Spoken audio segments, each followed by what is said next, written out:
कैसे हैं आप सभी? आई होप अच्छे होंगे, राइट। चलिए, मैं योगिता प्रजापति यूट्यूब चैनल पे आप सभी का स्वागत करती हूँ और आज मैं आपके लिए लेके एक्सरसाइज 3.6 का क्वेश्चन नंबर फर्स्ट का फोर्थ पार्ट। तो प्लीज ध्यान समझिएगा और साथ ही लाइक शेयर करना मत भूलिएगा। ओके बच्चों, आइए स्टार्ट करते हैं। देखिए क्या कहना है इस क्वेश्चन में, निम्न समीकरणों के युग्मों को रैखिक समीकरणों के युग्म में बदल करके हल कीजिए। तो देखो ये हमें इक्वेशन दिया गया है जो कि डिवाइड में है, तो इसे सोल्व करके हमें सिंपल इक्वेशन मतलब कि रैखिक समीकरण बनाना है और उसके बाद फिर इसे हम विलोपन विधि, प्रतिस्थापन या वर्गीकरण किसी से भी सोल्व कर सकते हैं। दैट्स क्लियर बच्चों। तो सबसे पहले तो हमें बट्टा सोल्व करना होगा, हमें सिंपल रैखिक समीकरण बनाना है। आप देख रहे होंगे यहाँ पर 5 डिवाइड में x-1 है और यहाँ पर 6 डिवाइड में x-1 है और यहाँ पर 1 डिवाइड में y-2 और यहाँ पर भी y-2। तो इन दोनों कंडीशन में को हम मान लेते हैं। देखिए किस तरह से मानेंगे, माना कि 1 में x-1 इसे हम मान लेते हैं s, राइट। और यहाँ पर हमें क्या दे रखा है, 1 में y-2, दोनों कंडीशन में y-2 है, तो यहाँ पर भी एटलीस्ट क्या हो जाएगा, y में 1-2 इक्वल टू t। अब आप सोच रहे होंगे मैडम ऐसा क्यों किया, कैसे किया? तो सबसे पहले कैसे किया वो समझ लीजिए।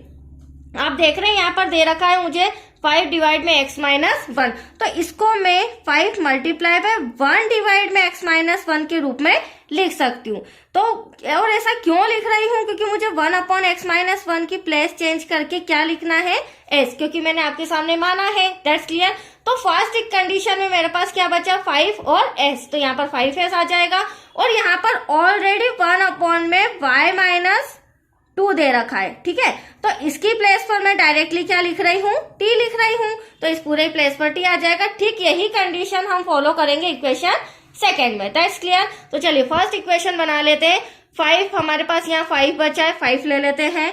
साथ ही इसके प्लेस पर क्या आ जा रहा है, s, तो ये s हो गया, 5s हो गया, फिर प्लस। अब यहाँ पर तो 1 डिवाइड में y-2 कोई डिजिट ही नहीं है, तो यहाँ पर ओनली ऑन क्या आ जाएगा बच्चों, t इक्वल्स टू में 2। इक्वेशन नंबर फर्स्ट, समीकरण 1 तो आपका आ चुका है। ठीक है, ऐसे ही समीकरण सेकंड को भी फॉलो करेंगे। x-1 1 में x-1 के प्लेस पर s बचा 6, तो 6s हो जाएगा, माइनस का यहाँ पर बचेगा 3t इक्वल्स टू में 1।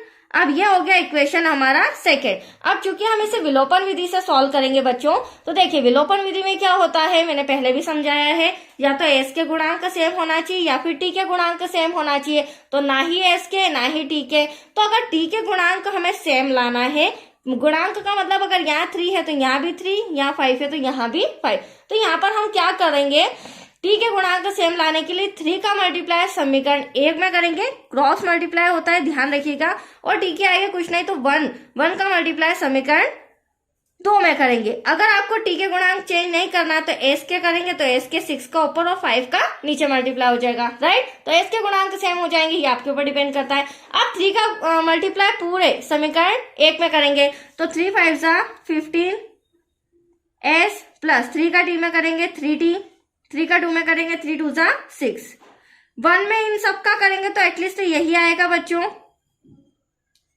माइनस का 3t 1 1 1। अब फर्स्ट रूल तो क्लियर हो गया, आप देख सकते हैं t के गुणांक हमारे बराबर आ गए। अब सेकेंड रूल जो होता है वो होता है कि इनका जो साइन है, चिन्ह है, वो अपोजिट होना चाहिए। तो इस सब में चिन्ह भी अपोजिट है। आप देख सकते हैं 3t प्लस का है और एक 3t माइनस का, जो कि मैंने कैंसिल भी कर दिया, और कैंसिल करने के लिए हमें अपोजिट साइन चाहिए, तो हमें यहाँ पर चिन्ह बदलने की जरूरत नहीं है। इस बात का भी आप ध्यान रखिएगा। अब 15 और 6 हो जाएगा हमारा 21, s इक्वल टू 6 और 1 कितना हो जाएगा 7। तो एटलीस्ट हमें क्या चाहिए, s चाहिए, तो क्या हो जाएगा 7 1 सेकेंड 7 और डिवाइड में क्या आ जाएगा 21, जिसे हम कैंसिल करेंगे, 7 1 7 7 3 21। तो s इक्वल टू आया हमारा 1 में 3। तो एक कंडीशन तो हमारी आ चुकी है s। अब हमें क्या निकालना है, t। तो s का मान समीकरण 1 या 2 किसी में भी रख के t का मान निकाल लेंगे, राइट। तो फिलहाल मैं समीकरण फर्स्ट में रख रही हूं, या लिख लेते हैं s का मान समीकरण 1 में रखने पर। अब देखिए समीकरण 1 क्या है बच्चों हमारा, 5s plus t equal to में 2। तो 5s ऐसा का ऐसा प्लस t के s के प्लेस पर हम क्या लिख देंगे 1/2, तो 1/3, तो ये 1/3 आ गया। t तो हमें फाइंड करना है, राइट। अब देखो यहाँ पर 5 है, यहाँ पर 3 है, कैंसल हो नहीं सकता, तो 5 का मल्टीप्लाई ब्रैकेट में करेंगे, 5 1 5 डिवाइड में 3 प्लस का t इक्वल्स टू 2। अब ये डिवाइड का 3 है, इधर भी मल्टीप्लाई में आएगा, इधर भी मल्टीप्लाई में आएगा, तो यहाँ पर बचा 5 प्लस 3 का t में क्या 3d, 3 का 2 में करेंगे 3 2 6।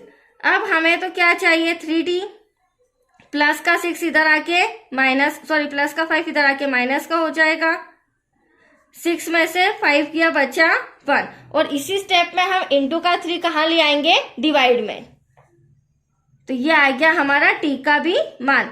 अब देखो बच्चों s का आंसर भी आ गया, t का आंसर भी आया, बट एग्जैक्टली आंसर अभी हमारा नहीं आया है, क्योंकि हमने s और t को तो माना था। रियल में हमारा सम x और y, मतलब हमें x की वैल्यू निकालनी है और y की वैल्यू निकालनी है, तो s और t का मान हम इनके प्लेस पर रख के x और y निकाल लेंगे, राइट।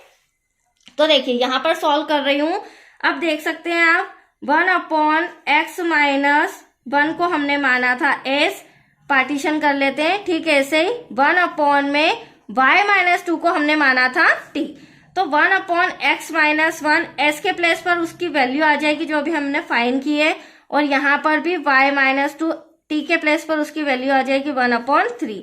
क्रॉस मल्टीप्लीकेशन करेंगे, 3 का 1 में करेंगे, 3 1 t, x माइनस 1 का यहाँ करेंगे तो x माइनस 1। अब आप ध्यान से देखिएगा बच्चों, माइनस का 1 इधर जाके प्लस का हो जाएगा, राइट। तो यहाँ पर 3 और 1 कितना हो जाएगा, x इक्वल्स टू 4। तो एक आंसर आपके सामने आ चुका है, दैट्स क्लियर। ठीक, ऐसे ही हम इसे भी सॉल्व करेंगे। 3 1 3 हो जाएगा, y माइनस 2 का इसमें करेंगे तो y माइनस 2, तो y ऐसा का ऐसा, 3 ऐसा का ऐसा, माइनस 2 इधर आके प्लस का 2 हो जाएगा, तो एटलीस्ट y इक्वल्स टू 3 और 2 5, दैट्स योर आंसर। तो हमारा x भी आ चुका है, y भी आ चुका है। तो आया आपको समझ में, ये सम भी हमारा कंप्लीट हो चुका है। अब नेक्स्ट वीडियो मिलेगा इसी का 6th पार्ट। ओके बच्चों, थैंक यू।